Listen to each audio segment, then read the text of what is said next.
সময়ে কাম্পালায় গাড়ির ধোঁয়া ও শব্দ শহরের বাসিন্দা ও পরিবেশের জন্য বোঝা হয়ে উঠেছে।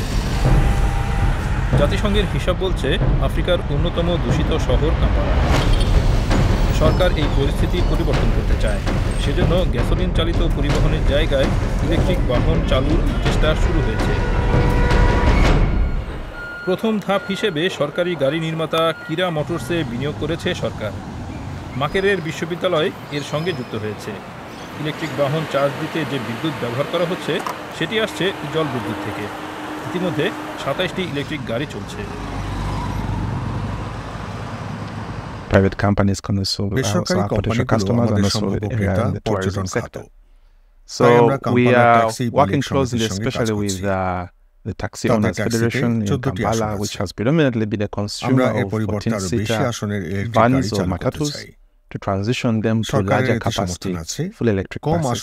And this is with the strong support of government, which is a priority, that we transition from lower capacity to higher capacity. Electric বাসগুলো বর্তমানে উগান্ডা এয়ারলাইন্স ও সিভিল এভিয়েশন অথরিটির মতো সরকারি সংস্থাগুলোতে ব্যবহৃত হচ্ছে। তবে বিষয়টি লজ্জার, বলছেন বাসগুলোতে চড়া যাত্রীরা। This bus is very comfortable. You don't feel any vibration, you don't feel any smoke. The AC is fantastic, and you know the design itself. We are yearning that this bus, if it can reach northern Uganda, I think we're going to have the safest mode of transport experienced by the people of Uganda so far. কাম্পালার অনেক taxi আর বাস বেশ পুরনো। এগুলোতে চলাচল নিরাপদ নয়, এগুলো পরিবেশ বান্ধব নয়। মাইকেল ওয়ানিয়ামা একটি সংস্থা গড়ে তুলেছেন যেটি সড়কের নিরাপত্তা ও যাতায়াতের কারণে হওয়া স্বাস্থ্য সমস্যা নিয়ে কাজ করে।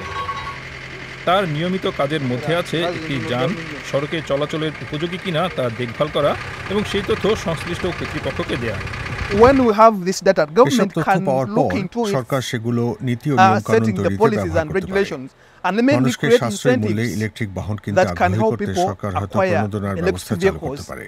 at affordable rates. আরেকটি বিষয়, Another thing, প্রযুক্তি নিয়ে we গবেষণা as করা a সংস্থা হিসেবে technical আমরা কিছু জানকে ইলেকট্রিক বাহনে রূপান্তরের কাজ করছি। we are also having a pilot on converting some of these vehicles to electric. নতুন গাড়ি কেনার চেয়ে এটি সাশ্রয়ী বিকল্প হতে পারে।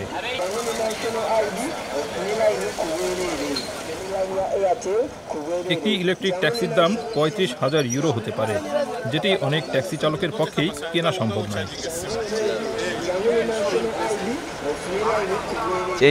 আমি এটা কেন পছন্দ করি? এটা কোনো জ্বালানি খরচ করে না। দ্বিতীয়ত, এটা গ্যাসোলিনের চেয়ে বেশি লাভজনক। ইলেকট্রিক গাড়ি আমদানিতে সরকার এখনও কর নিয়ে থাকে, তাই অনেক চালকের পক্ষে এগুলো কেনা সম্ভব নয়। ই মোবিলিটি পুরোপুরি অর্জন করতে উগান্ডায় আরও অ্যাক্টিভিস্ট ও বিনিয়োগ প্রয়োজন। তবে যাত্রা শুরু হয়েছে, যদিও সামনে অনেক পথ।